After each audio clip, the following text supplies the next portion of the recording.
ሰላም ጤና ይስጥልኝ ውድ የአርያ ሚዲያ ቤተሰቦቻችን እንደምን አላችሁ? በያላችሁበት ሰዓት አቆጣጠር እንዳላችሁበት ሁኔታ ሰላማችሁ በዝት ይበል ማለት ፈልጋለሁ። ወንድም እህቶቼ፣ ታላቅ ታናሾቼ እንደየእድሜያችሁና እንደየክብራችሁ መጠን ሰላማችሁ ይብዛ።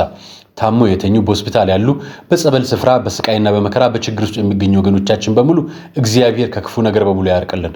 ምሕረት ቸርነት ረድኤቱን ያድለን። ዛሬ ሕማማት ነው። ዛሬ ሶስተኛ ቀናችን እንገኛለን። ነገ ዕለተ ሐሙስ ሕጽበተ እግር፣ ከነገ ወዲያ ደግሞ ስቅለት ነው የሚቀረን። ከዛ በኋላ ቀዳማይ ሰንበትንና የፋሲካ ትንሣኤ በዓልን የምናከብርበት ጊዜ ላይ እንገኛለን። ሕማማቱን በርተት እንድትሉ እግዚአብሔር ይርዳችሁ፣ ጉልበት ጽናት ይሆናችሁ። ፋሲካውንም ስቅለቱንም በመልካም ሁኔታ እንድታከብሩ እግዚአብሔር ይፍቀድልን። ሁሉንም መከራውን ስቃዩን እያሰብን እንድንቆይ እግዚአብሔር ይርዳል። ዛሬ እንግዲህ ፋሲካ በዓል ከመድረሱ በፊት ያለኝ የመጨረሻ ቪዲዮ ይመስለኛል። ለዚህኛው ጊዜ ከበዓል በኋላ ነው የምንገናኘውና አጫጭር መረጃዎችን በተወሰነ መልኩ ይዤላችሁ መጥቻለሁ። አንድ ማህበራዊ ሚዲያ ላይ እየተጋራ ያለ የአርቲስቷን ክስን በተመለከተ ያስኩላችሁ መረጃ አለኝ። መረጃዎችን እንዲሁ ቀንጨብ አድርጌ ላቅርብላችሁ። የመጀመሪያው መረጃ የሚሆነው የሊቀ ትጉሃን መምህር ደረጀ ነጋሽ ዘወይንዬና የመምህር ሲሳይ አዳነን ጉዳይ በተመለከተ ማቀርብላችሁ መረጃ ይኖርኛል። ከዛ በማስከተል ደግሞ ኢትዮጵያ አዲስ የንግድ ልውውጥ ከብራዚል ወደ ኢትዮጵያ መጥታለች። ፋሲካን በማስመልከት ለኢትዮጵያ የመጣው አስደሳች መረጃ እነግራችኋለሁ። አስከትዬ ደግሞ ሬሳ የጫነው ታክሲን በተመለከተ እጅግ በጣም የሚያሳዝን መረጃ አቀርብላችኋለሁ። አያይዤ ደግሞ እመቤታችን ቅድስተ ቅዱሳን ድንግል ማርያም ጎጃም ተወልዳለች ያለን ወንድማችን ይዤላችሁ መጥቻለሁ። ሕማማቱን አይደል የምናሳልፈው? አምና ሕማም ታስታውሱታላችሁ። ብፁዕ አቡነ ገብርኤል እመቤታችን ቤዛ አትባልም ብለውን ነበር የተነሱት። ዛሬ ደግሞ በሕማማቱ በፕሮቴስታንት ቻናል ላይ መጥቶ ማርያም የጎጃም ሰው ነች አለን። እንሰማለን፣ አብረን የምናየው ይሆናል። ሌላኛው መነጋገሪያ የሆነው የአርቲስቷ ጉዳይ ነው። የአርቲስት ገነት ንጋዱ ክስ ጉዳይን በተመለከተና ከነሱ ጋር ተያይዞ ለምን የእሷን አገነኑት? ሌሎቹስ ጉዳዮች ለምንድን ነው ያልታዩት? እነዛኞቹ የማይከሰሱ የቤት ልጆች ናቸው ወይንስ ኃጢአቱ ከኛ ሲሆን ቅዱስ ከእናንተ ሲሆን ርኩስ ነው የሚያስብል መረጃዎች ነው ያስኩላችሁ። መረጃውን በማስረጃ ነው የምሞግተው። አርያ መካሻ ነኝ። ይህን ፕሮግራም ማቅረብላችሁ መረጃውን ስለምትከታተሉ እጅግ በጣም አመሰግናለሁ። ሌሎች ኢትዮጵያውያንን እንድርስልኝም ሼር በማድረግ ሰብስክራይብ በማድረግ ላይክ በማድረግና ኮመንት በማድረግ አብራችሁን እንድትሆኑ ጋብዛችኋለሁ። ከመሸጋገሪያ በኋላ ወደ ፕሮግራማችን እንገባለን።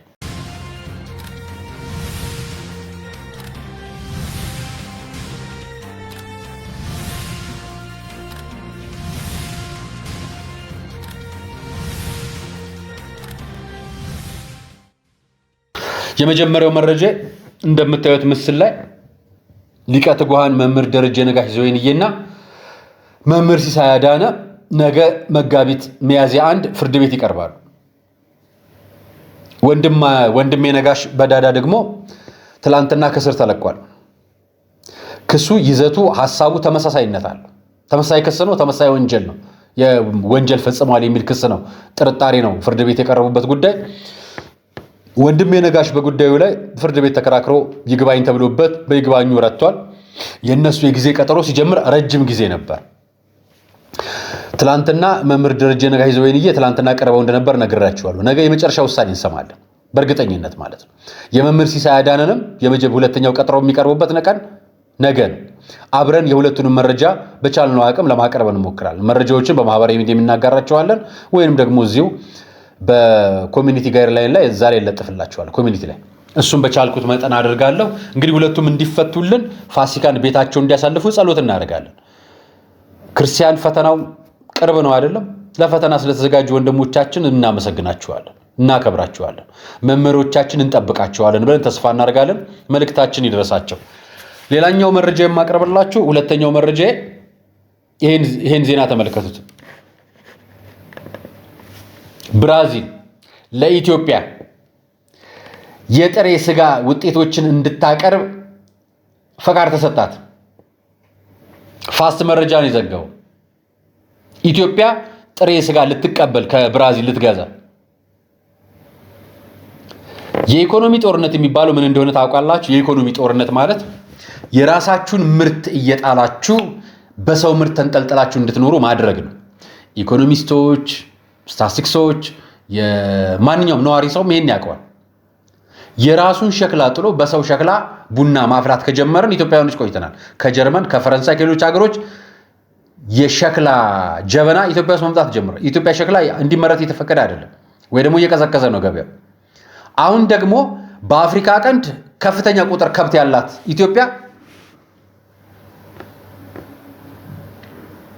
ከውጭ ሀገር ስጋ ጥሬ ስጋ ልታስገባ ነው እና ለፋሲካ ነው የምታመጣው። ዜናው ለፋሲካ ነው የቀረበልን። ለማንኛውም ይሁት እንደምታዩት ኢትዮጵያ በአፍሪካ ደረጃ 7.9 ሚሊዮን የቀንድ ከብቶች አሏት። የሚታረዱ የሚረቡ ወደ ውጭ የሚላኩ በኮንትሮባንድ ከኢትዮጵያ ወደ አረብ ሀገራትና ወደ ውጭ ሀገር የሚሄደው ከብት ብዛቱን አትጠይቁ። ጅቡቲ ይህን ያለ ቀንድ ከብት የላት። ከኢትዮጵያ ግን በኤክስፖርት የምትበልጠው ጅቡቲ ነች። ከብት ያላት ኢትዮጵያ ነች። ጅቡቲ የምትልከው ከኢትዮጵያ ኤክስፖርት ተደርጎ ወይ ደግሞ በህገወጥ መልክ ከኢትዮጵያ ወደ ጅቡቲ እየገቡ የሚላኩ ናቸው። ተጨማሪ ሶማሊያም ጭምር። ይሄ ሁሉ የኤክስፖርት ምርታቸውን የሚያወጡት በኢትዮጵያ ከብት ነው።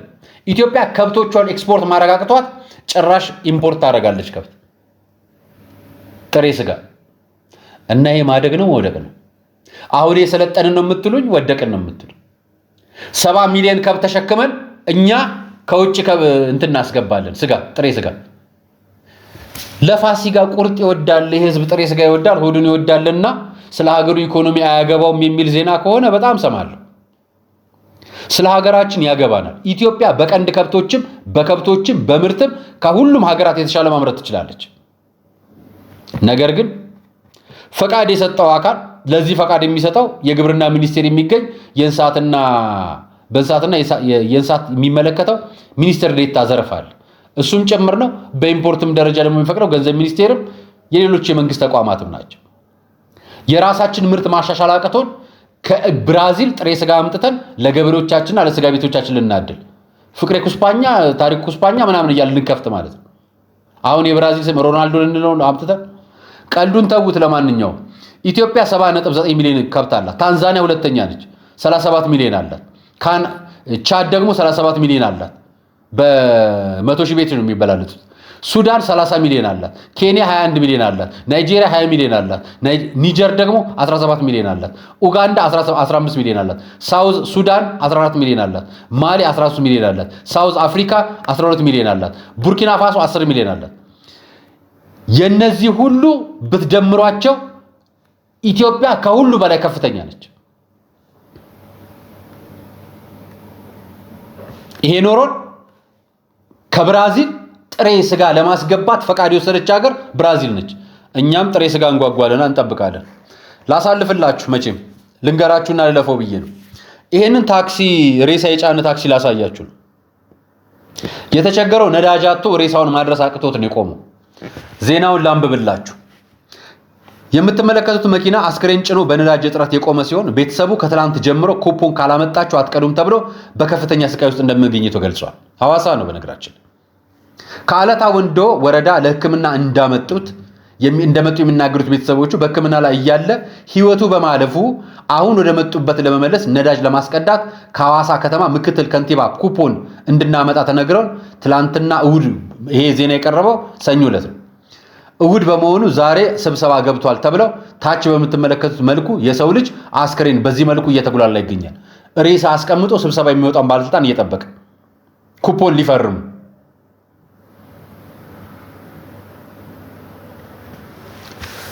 እንደው ይቅር ይበል። ይሄኛውን ዜና ደግሞ ላንብብላችሁ። ያው ያንን ይቅር ይበለን ብዬ አለፍኩ። ይሄንን ደግሞ ልንገራችሁ። ድንግል ማርያም የባህር ዳር ሰው ናት።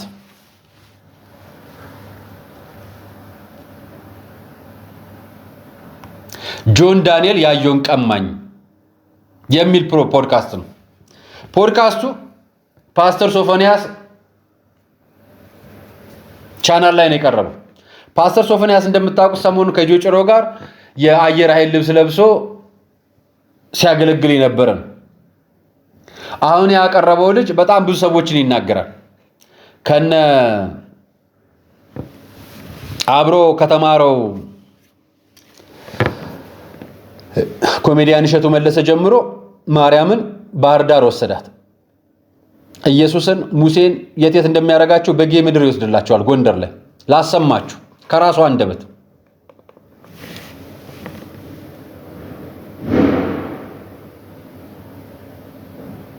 ላይፍ ትሪ የምትባሏለች አይደለች የህይወት ዛፍ የምትባለው እሷ ራሱ ያለች እኛ ጋር ጣና አካባቢ። ስለዚህ ሙሴን ራሱ በጌምድር ጎንደር ላይ በግ ጠባቂ ነበር። እንግዲህ ተመልከቱ፣ ህዝበ እስራኤልን ከፈርዖን አገዛዝ ነፃ ያወጣው ቀይ ባህርን በበትሩ ከፍሎ አሻገራቸው የተባለው ሊቀ ነቢያት ሙሴ ኢትዮጵያዊ ነበር።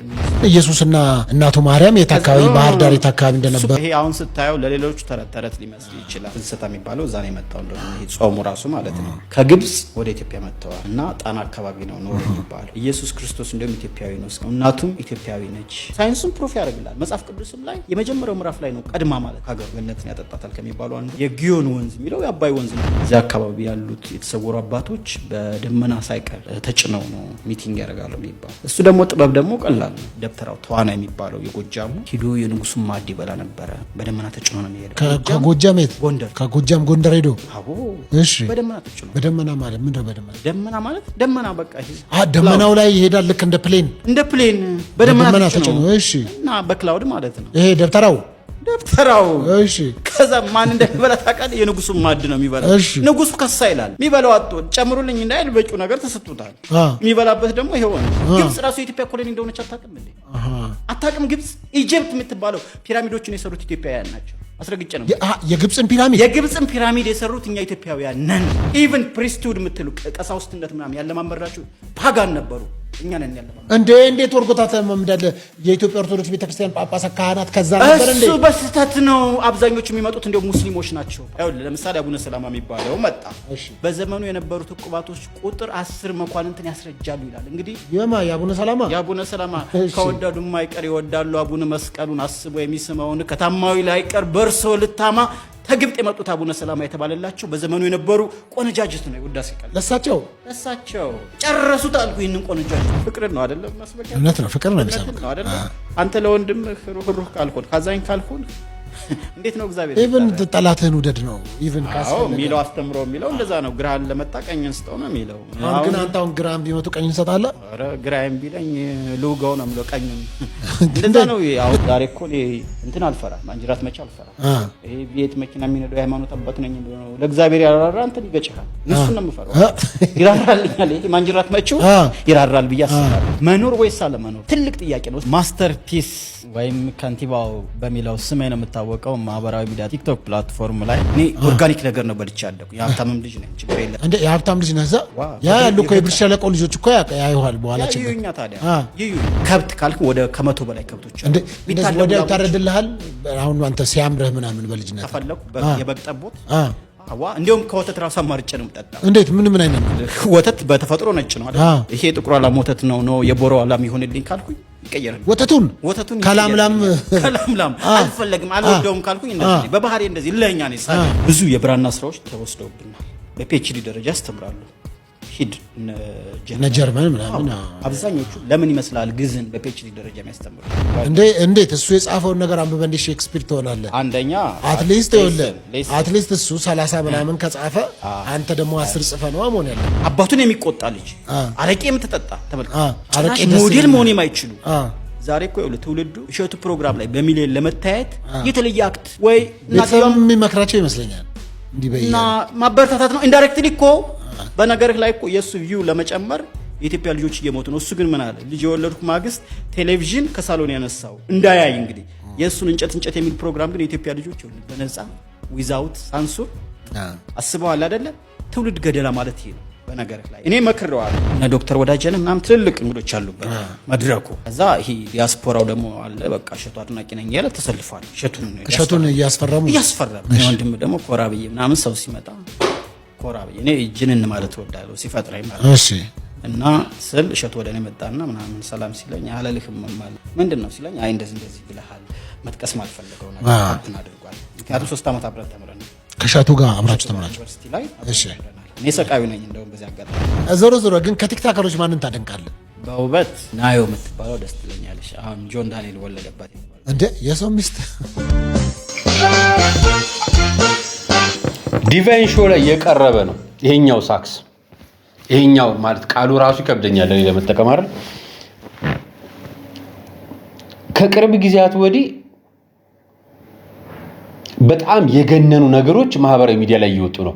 አንድ ሰሞን ተከታታይ ማን ያዘዋል እሸቱ ላይ ነበር የቀረበው አይደል? አንዱን ጣል ልጅ መጥቶ ፖሊስ አይዘኝም ወንድ ነኝ የተባለ እኔ እንትን ነኝ ፓስተር ዮናታን ጋር ወጣት ምናምን ሲሰለጥን የነበረ ሲያለቅስ የነበረ ራፕ ሲደንስ የነበረ የሆነ ስኒከር ጫማ ምናምን ሲሸጥ የሚታይ ልጅ መኪና ከሲኤምሲ 4 ኪሎ በ30 ደቂቃ መኪና መንገድ ተዘግቶ ሁሉ ጥሽ ሄዳለው በተዘጋጋ መንገድ በሞተር በ7 ሞተር ታጅቤ ነው የሚሄደው ምናምን የሚል ነገር ሰማማን የሰሙን ወንዱን ከሰማን በኋላ ደግሞ አንድ ሴት ቀረበች ነገሩ የልጅቷ ዘመኑም ጊዜውም ያጀን የሷ እንደውም ብዙ የሚያስተች አይደለም ነገር ግን አንዳንድ ነገሮች በሚዲያ ደረጃ በቃ አይበቁም አይቀርቡም መቅረብ የለባቸውም መቅረብ የሌለባቸው ነገሮች ቀርበዋል የተፈጠሩ ሊኖር ይችላል ላይኖር ይችላል እሱ እንግዲህ እንደ አቅሙ ነው ግን አንዳንድ ነገሮች መነገራቸው ትርጉም የሌለባቸዋል ሚዲያ ላይ የምናወራቸው ነገሮች ትርጉም ያስፈልጋቸዋል አሁን የሚነግረን ይሄ ልጅ ሙሴ የጎንደር በግ ጠባቂ ነበር አለን ሙሴ የጎንደር በግ ጠባቂ ሆኖ ግብጽ ሄዶ በበትሩ የኤርትራን ባህር ሲከፍል ወደ ሀገሩ ሊመለስ ማለት ወደ ሀገሩ ሊወስዳቸው ማለት ነው እና አላወቀው እስራኤል ሲሄድ ኢትዮጵያን አያውቃትም ማለት ነው እና ይሄ ልጅ ነው የሚያውቀው እና ያኔ ተሳስቷል ሙሴ እያለ ነው እና መጽሐፍ ቅዱሳዊ የ318ቱ ሊቃውንት የሐዋርያ ቅብብሎች ስርዓትን ሲያመጡት በግብጽ የመጣውን ስርዓት ግብጽ የማርቆስ መንበርን ሲያመጣው እሱ ስህተት ነው ጥፋት ነው አለ እነማን ነው እያረመ ያለው 318ቱ ሊቃውንት ቅዱሳኑን ማለት ነው እሱ በጣም የሀብታም ልጅና ሊቅ እንደሆነ ይነግረናል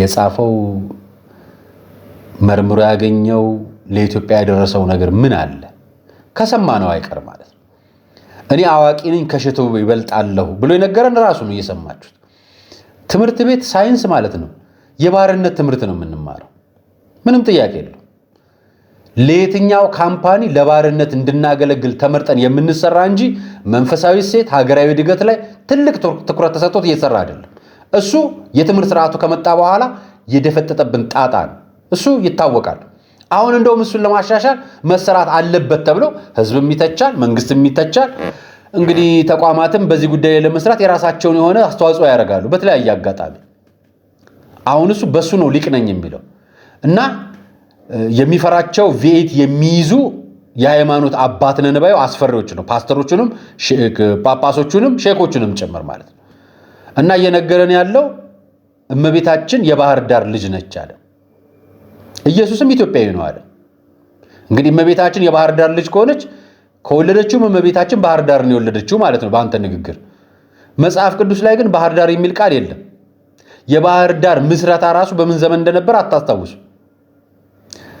እንደው እንንገራችሁ ዘው ባህር ዳር አቅራቢያችሁ ያለውን አንድ ነገር ልንገራችሁ ጣና የመጀመሪያዋ ደሴት ላይ የምትገኘው ማርያም ገዳም 900 ዓመት አስቆጥራለች ገዳሟ የወንዶችና የሴቶች ገዳም ነበረች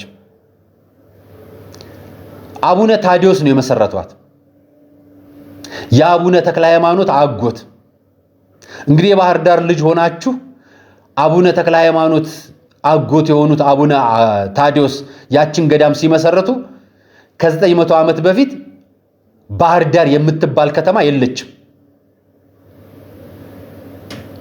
ሂዱ እዛው ገዳማችሁ ስሙት በብራና ተጽፎ ተከትቦ ታገኙታላችሁ ሂዱ አንድም የባህር ዳር ወጣት ምዕመን እየገባ አይጎበኝም መግቢያው ላይ ጠጅ ይሸጣል ጠጅ የሚጠጡ ወጣቶች ናቸው የሚበዙት ቅዳሜና ይሁድ ሂዱ ሙስሊሙም ክርስቲያኑም ቤተክርስቲያኑ ውስጥ አይገባም በጀልባ ተሳፍሮ በ1000 ብር በ2000 ብር ያዋጣ ተሳፍሮ ጠጅ ጠጥቶ ማንጓ አትክልት በልቶ ነው የሚመለሰው ስለ ኢትዮጵያ ታሪክ ስለ ገዳሙ ታሪክ ሰምቶ አያውቅም ይሄው መጥቶ ደግሞ ማርያም የባህር ዳር ልጅ ነች አለ ስንቀበሌ ያለው እሱም ራሱ እውነቱን ነው ስንቀበሌ አያችሁ እንዲሁ በህልም ውስጥ የሚኖሩ ወጣቶች እንዳሉን እያሳየን ነውና እነዚህ ነገሮች ለማህበራዊ ሚዲያ አጀንዳ መፍጠሪያ መነጋገሪያ ስለሚሆኑ ይጠቅማል ለነሱ ለሾው ማለት እንደ መንፈሳዊ ኦርቶዶክሳዊነት ግን ሳይ ያሳፍራል እዛ ጣና የመጀመሪያው ገዳም ላይ የባህር ዳር ወጣት ቅዳሴ ያስቀድስም የባህር ዳር ወጣት አይሄድም እዛ ቅዱስ ጊዮርጊስ ቤተክርስቲያን እዛው ጣና ዳር ያለችው ቤተክርስቲያን ገዳም ጫፍ ጋር የሚገኘው ቤተክርስቲያኗ ያከራየችው ግሮሰሪ ውስጥ ከ50 እስከ 100 ሰው ድራፍት ሲጠጣ ነው የሚውለው። እና በልጃችን እንትና መጣ ይሄ ሳክስ ነው ሊሞላን ነው ምናምን እየተባለ የሚወራ አይነት ጆሮ ነው እየተሰማኝ አሁን ስሰማ። ይሄንን ምንም ብዬ አልገልጸውምና በአደባባይ የሚነገር ደረት ኮርቶ ተነፍቶ የሚነገር ከእሸቱ መለሰ ጋር አብሮ መማር መቀደስ አይደለም፣ ቅድስና አይደለም። እሱ ለፋ ሰራ ምን እያለ ነው እየተለወጠ ነው። የሚሰራው ስራ መካከል ጥሩ ያልሆነ ነገር አለ፣ ጥሩ የሆነ ነገር አለ። እሱን መተቸት ማንም ሰው ይተቻል። ምክንያቱም ማህበራዊ ሚዲያ ላይ የሚወጡ ነገሮች በሙሉ ሊተቹና ሊመሰገኑ ገበያ ላይ ተሰጥተዋል። ከዛ የዘለለ ከእሸቱ መለሰ እኔ ሊቅ ነኝ ካለ ከሱ የተሻለ ነገር ሰርታ አሳየ። ሰው ይሄንን ካለ ሰርቶ ነው የሚያሳይ። እኔ ከእንትና የበለጥኩ አይደለሁም ከማንም። በነገራችን ላይ ይሄን የምነግረውንም ልጅ የበለጥኩኝ አይደለሁም። እኔ ከትላንትናው ራሴ የበለጥኩ ልጅ ነኝ ነው የሚባለው።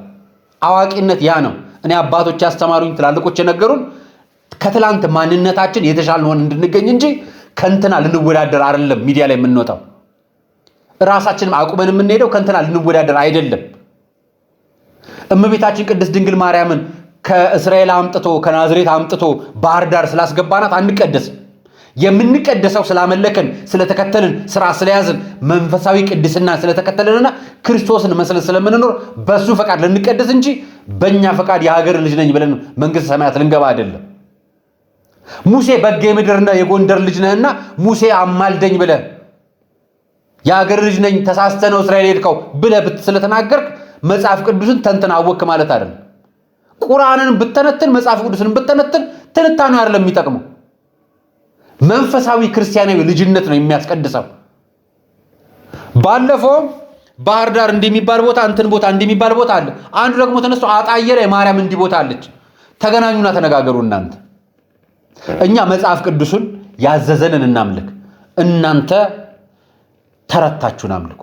ቤተክርስቲያን በእናንተ አትጠቀስም። እና ያለፋችሁት መስመር ስላለ ነው ምን ነግራችሁ። ቲክቶክ ላይ ስለወጣን ዩቲዩብ ላይ ስለወጣን ፌስቡክ ላይ ስለምንታወቅ ምናምን መጽሐፍ ቅዱስን አንተነትን ማህበራዊ ሚዲያ አግኝተን ስለተናገርን እኔ ቤተክርስቲያን የአብነት ትምህርት ተምረው ለዘመናት ቆይተው ጳጳስ ሆነው ቄስ ሆነው አስተዳዳሪ ሆነው ካህን ሆነው ለሚያገለግሉ አባቶች በዓለማዊ እይታዬ መንፈሳዊ ነገሩ ወደ ዓለማዊ ሲቀላቀሉብኝ እረፉ ላለው እንጂ በመንፈሳዊ ጉዳይ አልፎካከርም፣ አልጠይቅም፣ ወደ እነሱ አልቀርብም፣ ከነሱም ማራለሁ እንጂ። ሐዲሳትና ብሉያትን አጥንተህ ነው የተናገርከው። ያውም እመቤታችን ባህር ዳር መወለዷን ሳይንስ አረጋግጦልኛል አልከኝ። ይሄ ወጣት ነው ነገ ኦርቶዶክስን የሚረከበው። ለማንኛውም ይሄን እንደዚህ ብዬ ልለፍላችሁ ላሳያችሁ ስለፈለኩ ነው። ልክ ስላልሆነ መንገዱ ምናልባት የምታውቁት እውቅና እንትን አይደለም፣ መቀደሻ አይደለም፣ አያስቀድስም። ጳጳስ መሆን ተቀድሶበት አያውቅም። ማንም ጳጳስ ቅዱስ አይደለም። ሁሉም ጳጳስ ተቀድሶ አያውቅም። ሁሉም ዲያቆንም ተቀድሶ አያውቅም። ሁሉም ካህንም ተቀድሶ አያውቅም። ሁሉም ምዕመንም ተቀድሶ አያውቅም። ይሄን ሳምንት የምናከብረው ሕማማት እኮ ካህናት ናቸው ክርስቶስን አሳልፈው የሰጡት አገልጋዮች እና ወዳጅ አቃለው ባዮች ናቸው ክርስቶስን የሰቀሉት። ሊቅነን ባዮች ናቸው ክርስቶስን የሰቀሉት። እና ያንተ ንግግር የሕማማቱ መሰቀልን ነው ወይስ የሕማማቱ ክስ ነው የምትነግረን? ያንተን የመስቀል ክስ ሌላ ቦታ ደግሞ ላሳይ። እዩት ይሄንን ዜና። ገነት ንጋቱ ነች። አርቲስት ገነት ንጋቱ ባለፈው በነፃነት ወርቅነህ ጉዳይ ላይ መነጋገሪያ ሆና ነበር። ህልፈተ ህይወት በኋላ መነጋገሪያ ሆና ነበር። በአርቲስት ደረጀን ኮሜዲያን ደረጀን አናግራ ቀጥታ ላይቭ ፕሮግራሙን አቅርበው በጣም አዝኖ ብዙዎች ተቆጥተዋት ይቅርታ ጠይቃም ቪዲዮን አንስታለች። ከዛም ላይ ይቅርታም ጠይቃለች። አሁን ደግሞ ያቀረበችው ነገር አለ። የኢትዮጵያ ወንጌል አማኞች ደግሞ ክስ መሰረተ የሚል ዜና ነበርኩ። የወንጌል አማኞች አብያተ ክርስቲያናት ካውንስል ክስ መስርቷል። ወንጌሉ በወንጌላውያን አማኞች ላይ መንፈሳዊ ገጽታ ጥላሸት ቀብተዋል ያላቸውን ግለሰቦች በሕግ እንዲጠየቁ ክስ መመስረቱን አስታወቀ። ካውንስሉ ክሱን የመሰረተው በወይዘሮ ገነት ንጋቱና በአቶ አንተነህ ተርቁ ባደረጉት በማህበራዊ ሚዲያ በተሰራጨ ቃለ መጠይቅ ላይ በመነሳት እንደሆነ ገልጿል። ካውንስሉ ባወጣው መግለጫ እንዳመለከተው በሁለቱ ግለሰቦች መካከል በተደረገው ቃለ ምልልስ ላይ ለአማኙ ማህበረሰብ ካላቸው ጥላቻ በመነሳት የእምነቱ ተከታዮች መንፈሳዊ ገጽታ የሚያበላሽ ንግግር ተሰራይቷል። በተለይም የተጠቀሰው ጉዳይ እውነት ከሆነ የአገልጋዩን ማንነት በስም በመጥቀስ ሲገባ ይህንን ሳይደረግ በደፈናው የቀረበውን ክስ ሆን ተብሎ የእምነቱን ገጽታ ለማበላሽ የታለመ ነው ተብሏል። በመሆኑም ተገቢው የህግ እርምጃ እንዲወሰድባቸው ክስ የተመሰረተ ሲሆን በተመሳሳይ መልኩ በተለያዩ መድረኮችና በማህበራዊ ሚዲያዎች ሙያዊ ስነ ምግባርን ባልተከተለ መንገድ የወንጌል አማኞችን ስም ለማጠልሸት የሚንቀሳቀሱ አካላት ከድርጊታቸው እንዲታቀቡ ካውንስሉ ጥብቅ ማሳሰቢያውን አስተላልፏል። በጣም ጥሩ። አሁን ካውንስሉ ተናገረ። በየትኛው ጉዳይ ላይ ተናገረ ላሰማችሁ። በዚህኛው ጉዳይ ላይ ብዙዎቻችሁ ሰምታችሁታል። አጠር አድርጌ ያቀርብላችኋል። ሴክስ ፊልም ሊያሰሩ ነበር። ሴክሹዋል ነገር እንድትሰራ አንተ ብቻኛ ባሉ ትገለላለህ። እርቃኑን እንትን ብሎ አንስቶ ላከልኝ። 50 55 60 አካባቢ የሆነ ሰው ነው። ፎርም ይሞላላል፣ አግብቶ ይወስዳል። አነሳውና ደፋበት። ወተቱ ትኩስ ወተት በጣም ባዕድ ነገር ነው፣ ይሸተኛል። ኦኬ። እና ተበላሽቷል። እና ተበላሽቶ በዳይፐር ነው የሚጠቀመው። ወየው ግን ይሰብካል። የሚያወራኝ ስለ ሴክሹዋል ነገር ነው። ወይኔ ጉዴ። ደፋበት። ያንን ሰርቼ ቢሆን ሀብታም ሆናለሁ። እኔ አምጌ በቃ እንደዚህ። እንግዲህ ይህን የሚናገረው ፓስተሩ እኔ ጌ ነኝ፣ እኔ ሰብካለሁ፣ ውጭ ሀገር ወስዳለሁ የሚል መልእክት ይዘት ያለው ቁጭ አድርጎ ቦሌ ላይ ጠርቶ እኔንም ጠየቀኝ ነው ጉዳዩ። በነገራችን ይሄ ጉዳይ ዛሬ አይደለም የተነገረው፣ ሁለተኛ ጊዜ ሲነገር ነው የሰማሁት። አይ ቲንክ አመት ያልፈዋል ይሄ ጉዳይ ከተነገረ። አንደኛው ጉዳይ ማላይ ቀርቦ እንደተናገረው አላስታውስም፣ ምናልባትም እሷም ላይ ሆነ። አሁን ሁለተኛ ጊዜ መነገሩን አስታውሳለሁ። ዛሬ ብቻ አይደለም። ይሄ ከተደረገ በኋላ ማህበራዊ ሚዲያ ላይ በጣም ጫጫታ ሲበዛበት እያስፈራሩኝ ነው የሚል መረጃ ደግሞ እሱ አጋራ። ላስደምጣችሁ። የራሱ ማምሻውን ነው የለቀቀው። እያስፈራሩኝ ነው አለ። እንደምን ከረማችሁ? ሰላም ነው ወይ? እንግዲህ ዛሬ ለየት ባለ ቪዲዮ መጥቻለሁ። የሁላችሁንም ድጋፍ ፈልጋለሁ። በዚህ ሰሞን ከገነት ንጋቱ ጋር የሰጠሁት ኢንተርቪው ነበርና እዛ ኢንተርቪው ላይ ስለ አንዳንድ ስለ ጌዎች የሚመለከት ነገሮችን አውርቼ ነበርና ከዛን ሰዓት ጀምሮ ቪዲዮ ከተለቀቀ ሰዓት ጀምሮ በርካታ ሜሴጅ በርካታ መልእክቶች ነው በስልክ እየደረሰኝ ያለው እና ይህንን በተመለከተ የፌስቡክ አካውንቴ ሙሉ ለሙሉ ሃክ ተደርጓል። በእኔ ቁጥጥር ውስጥ አይደለም። እንደገና ቴሌግራም አካውንቴም እንደዚሁ ሃክ ተደርጓል እና እዛ ፌስቡክ አካውንት ላይ እና ቴሌግራም ላይ በጣም አጸያፊ ቪዲዮ፣ በጣም አጸያፊ ኮሜንቶች፣ በጣም አጸያፊ ኤዲት የተደረጉ ሜሴጆች ከፎቶ ጋር ያን ፎቶ ምንድነው የኔ ፎቶ ሚዲያ ላይ ያለ ፎቶ ፊልም ላይም ሊሆን ይችላል፣ ፌስቡክ ላይም የተፖስተው ሊሆን ይችላል፣ እንደገና ደግሞ ቲክቶክ ላይም ያለ ፎቶ ሊሆን ይችላል። በሱ አቀናብረው እኔ እንዳወራው አድርገው ፖስት እያደረጉና ለአንዳንድ ሰዎች እየላኩ ይገኛሉ እና አንዳንድ እንትን ያሉኝ ሰዎች ያንን ሜሴጅ አሳይተውኝ እኔ እንዳልሆንኩኝ ተናግሬያለሁ። ኦልሬዲ አሳውቄያለሁ። ፌስቡክ ላይም ቴሌግራም ላይም ለብሶ አሳውቄያለሁና ከዚህ በኋላ ነገሮች እስኪረጋጉ ድረስ ፌስቡክ ላይም እንደገና ደግሞ ቴሌግራም ላይ ከኔ ማንነት፣ ከኔ ባህሪ፣ ከኔ ስብዕና የወጣ ያፈነገጠ መጥፎ አይነት መልእክት ቢደርሳችሁ ለጊዜው እኔ እንዳልሆንኩኝ እንድታውቁልኝና እንድትረዱልኝ እፈልጋለሁ። ተግባባን አይደል? እነሱ ቪዲዮን አስጠፋ፣ ያንን የተናገርከውን ነገር አስጠፋ እያሉኝ ነው። እኔ ደግሞ ለምን ያለውን ነገር ነው የተናገርኩት። ምናልባት ገብታችሁ ካላያችሁት ገብታችሁ ገነት ንጋቱ ዩቲዩብ ላይ እና በዛ የመጣ በጣም አሁን ዘመኑ ኤአይ በርክቷል። ቪዲዮ ተቀናብሮ ኮሜንቶች ተቀናብረው ሜሴጅ ተቀናብሮ ወይም ደግሞ ሃክ ስለተደረገ እዛው እየተላላኩ እኔ እንደላኩኝ አድርገው እየላኩ ይገኛሉ። ስለዚህ ወዳጆቼ፣ ጓደኞቼ፣ አድናቂዎቼ፣ ተከታዮቼ ይሄንን ቪዲዮ ለሁሉም ሰው እንዲደርስ ሼር፣ ኮፒ፣ ሊንክ እያረጋችሁ ሁሉም ሰው እንዲያቀው። ለምን እኔ የላኩኝ መስሎት ብዙ ሰው ከኔ ጋር ሊቀያየም ይችላል። ስለዚህ እንደዚህ አይነት ቪዲዮ ወይም ደግሞ እንደዚህ አይነት ምስል ወይም ደግሞ እንደዚህ አይነት ሜሴጅ ጥሩ ያልሆነ ሜሴጆች የደረሳችሁ ወይም የሚደርሳችሁ ሰዎች ካላችሁ ቶሎ ብላችሁ ያንን አካውንት ኢግኖርና ብሎክ እንድታረጉ በትህትና ጠይቃችኋለሁ። ስለዚህ ይሄ ቪዲዮ ሁሉም ሰው ጋር እንዲደርስ ሼር፣ ኮፒ፣ ሊንክ በማድረግ ትተባበሩኛላችሁ። አመሰግናለሁ። ላቀርብላችሁ የፈለኩት ወንድማችን እንደሚነግረን ከገነት ንጋቱ ጋር የሰራውን ቪዲዮ ካላወረድክ አንለቅህም፣ በአስቸኳይ አወርድ እያሉ መልእክት እየላኩ እያስፈራሩት እንደሆነ ነው በተዘዋዋሪ መንገድ የነገረው። ስለዚህ በጣም የተደራጁ የተቀናጁ ምኖች እንደሆኑ እየነገረን ነው። እኔ አሁን መጀመሪያ የማነሳው ሐሳብ ምን መሰላችሁ? በዚህ ጉዳይ ላይ ታስታውሳላችሁ፣ አንድ ጋዜጠኛ የኢቲቪ ጋዜጠኛ የነበረ በኋላ ትርታ ኤፍኤም ላይ የሚሰራ አህዶም ላይ ይሰራ ነበር መሰለኝ። አህዶ ወዲያ መግለጫ አወጣበት፣ ትርታ አላወጣበትም። እና በዚህ በተመሳሳይ ጾታ ግንኙነት ግብረ ሰዶም ተመሳሳይ ጾታ አለው። በዚህ ጉዳይ ምክንያት ከአዲስ አበባ አዳማ ናዝሬት ድረስ ሄዶ ልጆች አጋልጠውት ልጆቹ አታስሯል። በነገራችን እሱ ጸበል ተሸሽጓል ይላሉ።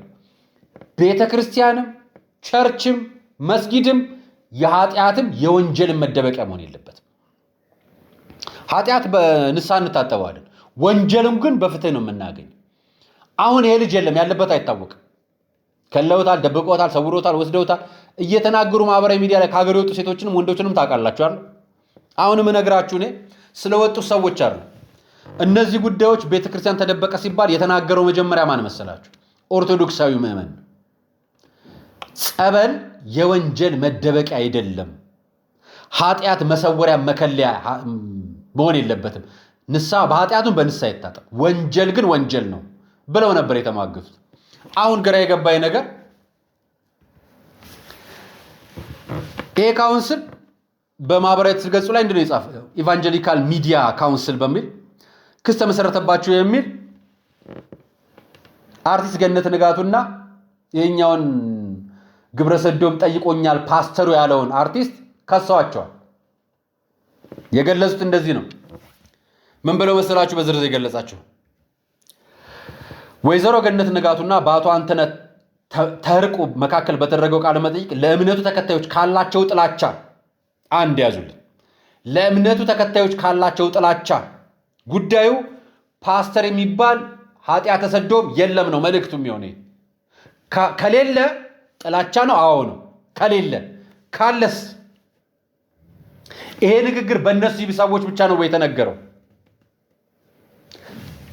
አያችሁ፣ አሁን መረጃ ሚዲያ ላይ ነን አላችሁ፣ ማህበራዊ ሚዲያ ላይ ትጠቀማላችሁ። ማህበራዊ ሚዲያ ላይ በቤተ ክርስቲያን በመስጊድ በቸርች ውስጥ እንዲህ አይነት ኃጢአት የሚሰሩ ሰዎች አሉ ወይስ ካውንስል ውስጥ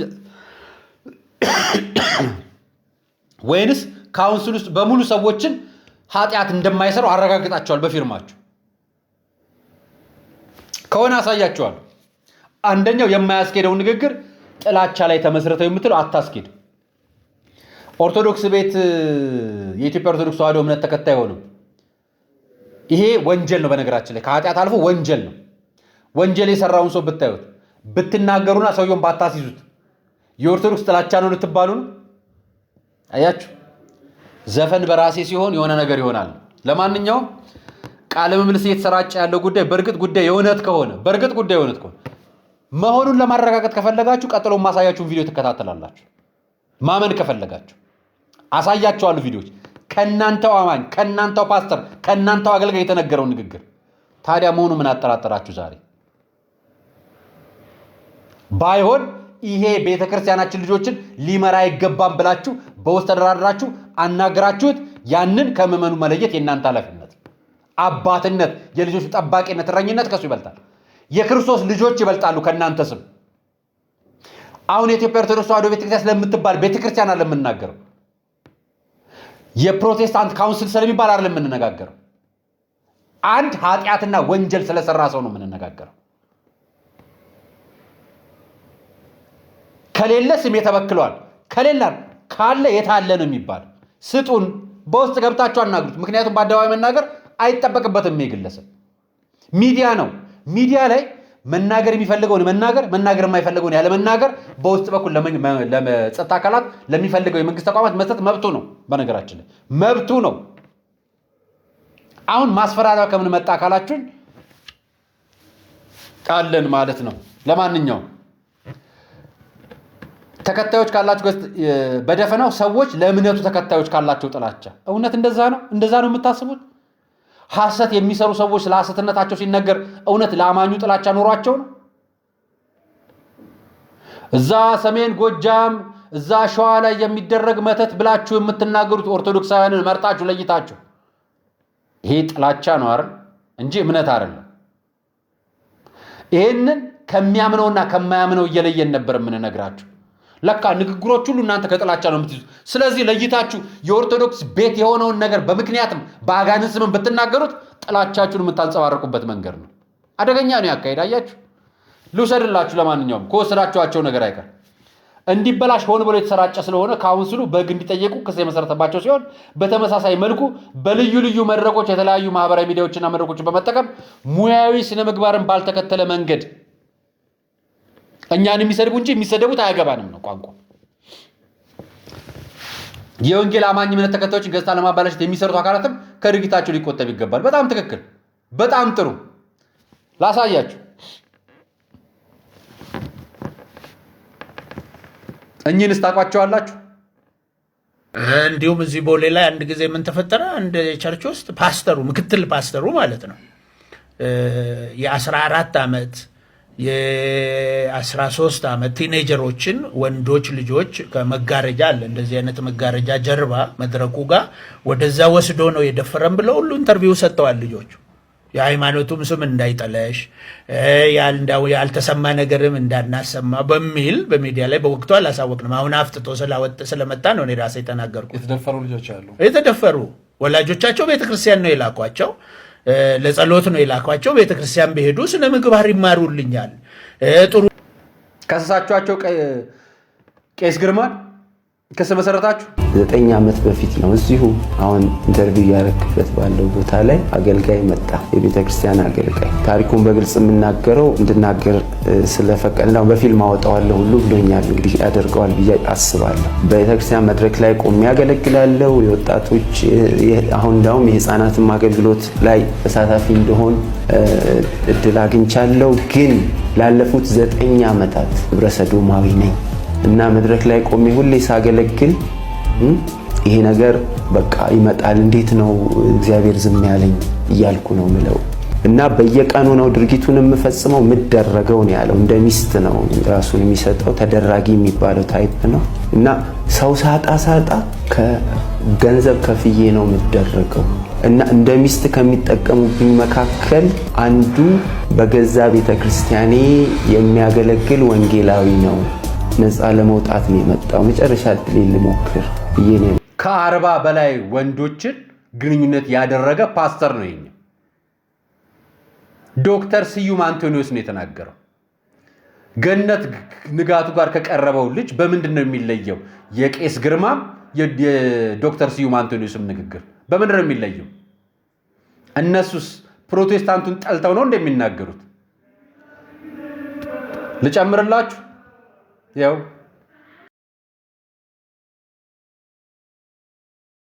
ሶዶማዊነት ወይም ሆሞሴክሹዋሊቲ ቸርች ውስጥ አለው ያለ እዚህ ልምምድ ውስጥ ያሉ አገልጋዮች አሉ፣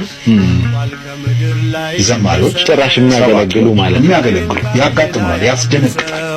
ሾክ ነው የምታረገው። በጣም ከባድ። ስለዚህ እነዚህ ሰዎች እንክፋቸው ያንገፋቸው አንዳንዱ ያደርጋል ይደረጋልም ደግሞ በጣም ያሳዝናሉ። ስፔሻሊ ወንዶቹ ያሉበት ከወር ዲያፐር አድርገው ነው ቸርች ውስጥ ይሄን ያህል ብዙ ሆኖ ነው ወይ በጣም በዚህ ላይ ይላል አንዳንድ ሰው። እኛ ሀገር ደግሞ ታውቃለህ ክፉ ነገር ይባዛል። በጣም ደግ ነገር ነው የማይባዛው፣ ክፉ ነገር ይባዛል። እርሾ ነው ያው መጽሐፍ ነው። ግን ደግሞ ቁጥሩም አሳሳቢ በሆነ መንገድ እየጨመረ ነው የመጣው። እንደውም አንዳንድ ትግሎችም ወደፊት ለማድረግ እቅድም ያላቸው ይመስላል። አሁን ደግሞ ስጋት እየሆነ ጭራሽ በዚህ ላይ ማህበር ሊመሰረቱ እንዳሰቡ ታውቃላችሁ። እኔ አይደለሁም የተናገርኩት፣ ስሙ። ማህበር አላቸው፣ የግብረ ሰዶም ፓስተር ማህበሮች።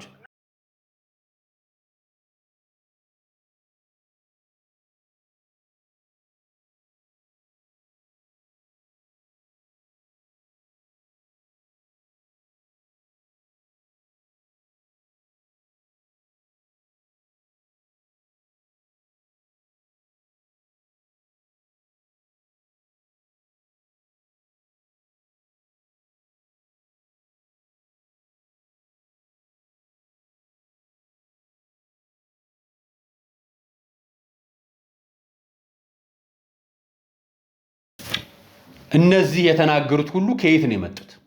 ከፕሮቴስታንት ወገን። ቄስ ግርማ፣ ዶክተር ስዩም አንቶኒዮስም ያኛውን ፓስተር አገልጋይ ነው። ስለ አገልጋዮቹም ስለ ልጆቻቸውም ስለ ህብረቱም የሚናገሩት ይኸውና። እስከ ዛሬ ካውንስሉ መግለጫ አላወጣም፣ ትክክል አይደላችሁም አላለም።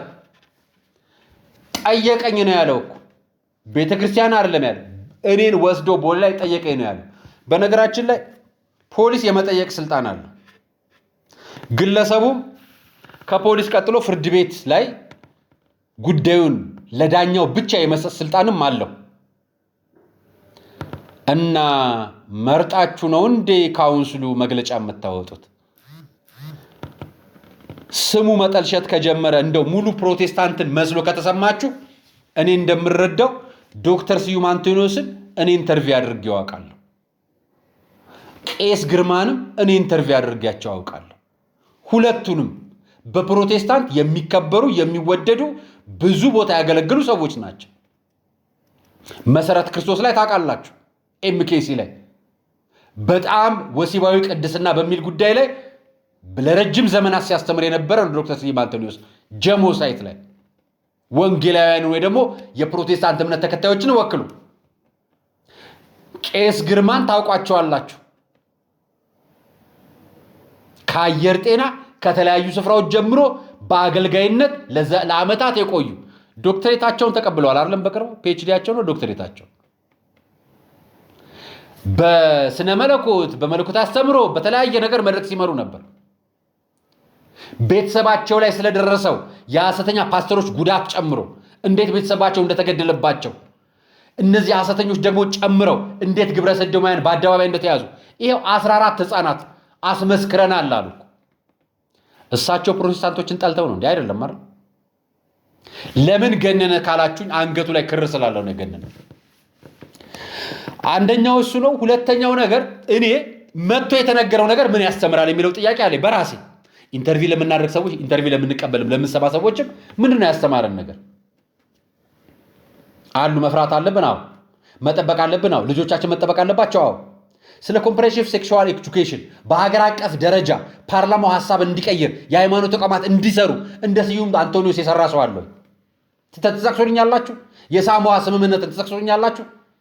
የፕሮቴስታንት ካውንስሉም የኢትዮጵያ ኦርቶዶክስ ተዋሕዶ ቤተክርስቲያን አባቶችም የእስልምና ምክር ቤትም የስዩም አንቶኒዮስን ያክል የሰራ የለም።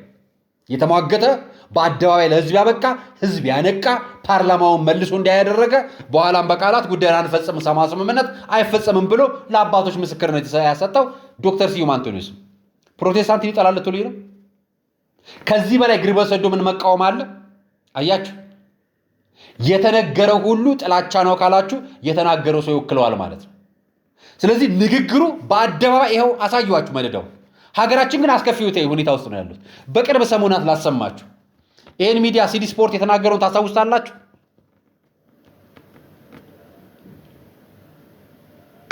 የተመሳሳይ ጾታ ግንኙነት በሴቶች እግር ኳስ ላይ በከፍተኛ ሁኔታ ነው የተንሰራፋው። በከፍተኛ መደባበቅ አያስፈልግም። ሰው እንዳመሰገንከው ምን ያህል ጌታቸው ጅቦን ከልብ እናመሰግናለን። ብዙ መረጃዎችን በመስጠት ብዙ መረጃዎችን በማቀበልና የተለያዩ የስለላ የሚመስሉ ተግባሮችን በመስራት ጭምር በጣም ጠንካራ በኢትዮጵያ ብሔራዊ ቡድን ጨምሮ በሴቶች የእግር ኳስ ክለቦች ውስጥ በተለያዩ ስፍራዎች ላይ ተመሳሳይ ጾታ ግንኙነቶች አሉ ብለው ሰሩ። በሀገር ደረጃ የፌዴራል ፖሊስ፣ ብሔራዊ ደህንነት፣ የክልል ፖሊሶች፣ የሴቶችና ህፃናት ማህበራዊ ጉዳይ ሚኒስቴር፣ የወጣቶችና ስፖርት ሚኒስቴር በጋራ ሆነው ከሲዲ ስፖርት አባላት ጋር ተወያይተው መድረክ ከፍተው ሴቶች ስፖርቶችን አማክረው ይጨርሱታል። እዚህ ውስጥ ጴንጤ አለ፣ ኦርቶዶክስ አለ፣ ሙስሊም አለ፣ እምነት የሌለው የለም። ሁሉም በእምነት ስም ተጠልሏል። ምን አረጋችሁ? ዛሬ ምንድነው የተለየው ነገር ነው የኔ ጥያቄ። ይሄን መረጃ ከወራቶች በፊት አቅርቦታል ይሄ ልጅ በእርግጠኝነት አውቃለሁ። እንደሰማሁት አስታውሳለሁ። ማቅረብ ስላልፈለኩት ትቼው ነበር። አሁን ግን ክስ ስለተመሰረተ ነው ያቀረብኩት። ቄስ ግርማን ከሰሳችሁ፣ ዶክተር ስዩም አንቶኒስን ከሰሳችሁ፣ ይሄኛውንም አገልጋይ ከሰሳችሁት። አልከሰሳችሁም አይደል? ልንገራችሁ፣ እንደ ሀገር አንድ ጋዜጠኛ ሶፈንያስ ነው የሚባለው ኢቲቪ ሰራ የነበረው ልጅ ግብረ ሰዶም መሆኑ ተደጋግጦ እሱን ያጋለጠው ልጅ ታስሮ፣ ፕሮቴስታንት ነው ያ ልጅ በነገራችን ላይ ያጋለጠው ልጅ ኦርቶዶክሱን ስላጋለጠ ኦርቶዶክሶችን ይጠላል እንለው እንዴ? ያዳማውን ልጅ አንለውም እኮ ብለነውም አናውቅም። እንኳን እሱ እኛ ራሳችን ይሄ ልጅ በሕግ እንዲጠይቅ እንፈልግ ነበር። ማንም አልጠየቀው። እስካሁን ያየሁት የሃይማኖት ተቋማትም እንደ አይነት ነገር የምትደግፉ አካላትም በሃይማኖትና በተቋማት ሽፋን ስም ይሄን ነገር እያስፋፋችሁ ነው ብለን ነው የምናስበው ከዚህ በኋላ። ምክንያቱም የሚያጋልጡትን ተቀብላችሁ በሕግ አካላት ሃይማኖት እንዳይመሩ ከስራ ያሉት እንዳይበከሉ ማድረግ የሃይማኖት ተቋሙ ድርሻ ነው። ጠይቃችሁ ተደራድራችሁ ወደዚህ ያቀርባችሁ እንኳን ቢሆን ጥሩ። ሳታቀርቡ ሚዲያ ላይ ማህበራዊ ሚዲያ ላይ መነጋገሪያ ስለሆነ ያቀረበው የኦርቶዶክስ እምነት ተከታይ ስለሆነ ዘመቻ ከፈታችሁበት። ዘመቻ ከተፈታችሁት በዚህ ምክንያት ብቻ ነው። ምን ብላችሁ? ኦርቶዶክሳዊ ስለሆነ ፕሮቴስታንት ላይ ጥላቻ አለበት ብላችሁ። እኛ እነግራችኋለን። ኦርቶዶክስም ይሁን ፕሮቴስታንትም ይሁን ሙስሊምም ይሁን እምነት አልባም ይሁን ኃጢአትና ወንጀል የሆነውን ጉዳይ በአደባባይ እንቃወማለን። በአደባባይ ገነት ንጋቱ በዚህ ጉዳይ ላይ ማህበራዊ ሚዲያ ላይ ወጥቶ በግሎ አነጋግራ ፓስተሩን አውቃ በእጇ የያዛቸው ነገር ይኖራታል እኮ። በምን ጠየቃችኋት? የመገናኛ ብዙሃን አዋጅ 1238 2013 ዓ.ም የወጣውን አዋጅ ተመልከቱት። ስም ማጥፋት፣ ስም ማጠልሸት በፍትሐ ብሔር ያስጠይቃል። በፍትሐ ብሔር የተጠየቀው ጥያቄ ደግሞ ለሚዲያ ባለሙያው ቀርቦለት የቀረበለት ጉዳይ ማስተባበያ ስህተት ከሆነ ስህተቱን ካላቀረበ ነው ወደ ችሎት የምትሄዱት። አሁን እሷ ያቀረበችው ልጁ ያቀረበው ሰው ልጁ ነው የሚያውቀው አለ የለም? መጀመሪያ አታውቁም አይደል? አያችሁ፣ የተጓደለ መረጃ ይዛችሁ ፍርድ ቤት አትሂዱ፣ አትባትሙ። ገነት ንጋቱ አላጠፋችም፣ ምንም አላረገችም። መረጃውን ይዞ የመጣው ሰው በሚዲያ ላይ የመናገርም ያለመናገርም ነፃነት ያለው እሱ ነው። ወንጀል ፍርድ ቤት ሄዶ ወይ ፖሊስ ጣቢያ ሄዶ የመክሰስና ያለመክሰስ ስልጣንም የእሱ ነው። ፖሊስ መጠየቅ ያለበትም እሱ ነው። እሱ ልጁ ደግሞ በሰዓቱ ጉዳይ ይፈጽምልኛል ብሎ ያመነው የጸጥታ ተቋም ካለ ሄዶ ይሰጣል። ካልፈጸመለት ይተዋል።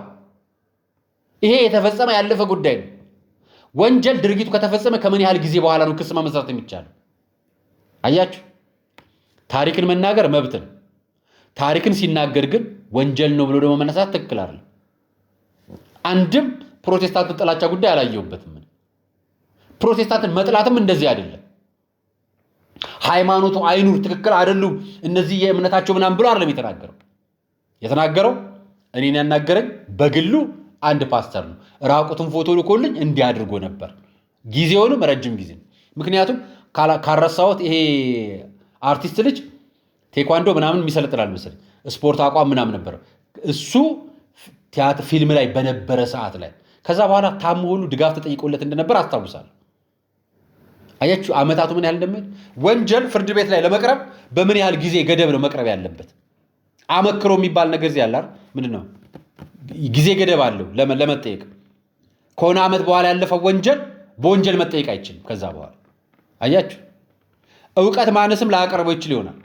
እስከ ዛሬ ፓስተር የነበረው አገልጋዮች ስዩም አንቶኒዎስ ያናገራቸው አሉ። በወንጀል ከሷቸዋል፣ አልከሰሳቸው አይደል? መጠየቅ ያለባቸው ይሄንን ነው። አያችሁ እናንተው ቤት ያሉ ራሳችሁ ጋር የሚያገለግሉ ቄስ ግርማ የሚሆኑ አገልጋዩ የሚሆኑ ምንም የሰጡት እኮ በእናንተው ቻናል በፕሮቴስታንት ቻናል ኦርቶዶክሳዊ ቻናል በፕሮቴስታንት እምነት ተከታይ ቻናሎች ነው የለቀቁት። ታዲያ ገነት ልጋቱን ለይታችሁ የምትከሷት ምን አረገቻችሁ? አሁን መልእክታችሁ እኛ ስለፈለግነው እንናገራለን እናንተ ስለኛ መናገር አትችሉም ከሆነ መልእክቱ እንደሱ የሚባል የሚዲያ ስርዓት የለም። ካውንስሉ ወደ ኋላ መለስ ብሎ ያስብበት። እውነት እነዚህ ነገሮች ቀላል ከመሰሉት እኔ አሁን የሰራኋቸው ፕሮግራሞች ካያችሁ ብቻ እንኳን 3 ያቀረብኩላችሁ የፕሮቴስታንት አገልጋዮች ናቸው። አገልጋይ ምዕመን አይደሉም፣ አገልጋዮች ናቸው። ከነሱ ጋር ወስዳችሁ ያስፈጸማችሁት ነገር አለ። እነሱ ፕሮቴስታንት ጥላቻ ነው የሰሩት አይደለም አይደል? ይሄን መረጃ ከዛ የሚለየው ምንድነው? አያችሁ፣ ክሱ ውድቅ ነው። ገነት ንጋቱ አትከሰስም። ገነት ንጋቱ አላጠፋችም። አርቲስቱም አላጠፋም። አርቲስቱ ካጠፋ ቄሱም አጥፍተዋል። አርቲስቱ ካጠፋ ገነት ንጋቱም ካጠፋች ዶክተር ስዩም አንቴዎስም አጥፍተዋል። ዶክተር ስዩም አንቴዎስ ብቻ አይደለም ያኛውም አገልጋይም አጥፍተዋል። ሶስቱም አሁን የምሰማ አራቱም በሚዲያ ነው የተናገሩት። ኦርቶዶክሳዊ ምዕመን ላይ ያለ ጥላቻ ካልሆነ በስተቀር ይሄ ጉዳይ ለክስ የሚያበቃ አይደለም። ማስረጃውን በመረጃ ነው የነገርኳችሁ። ሚዲያ ላይ ያቀረባችሁት መረጃ በሚዲያ ነው የምንነግራችሁ። እናንተ ለዚህ ጉዳይ ምላሽ ካላችሁ በሚዲያ ነገሩን፣ እኛም ለሱ ተገቢውን ምላሽ እንሰጣችኋለን። ፍርድ ቤት አያስኬዳችሁ። ይሄው መልሱን በዚህ ቪዲዮ ሰጠዋችሁ። የዛሬው ቆይታ ይህንን ይመስላል። አርያ መካሻ ነበር ፕሮግራሙን አዘጋጅቼ ያቀረብኩላችሁ። ለነበረን ቆይታ አመሰግናችኋለሁ። ሰናይ ቀን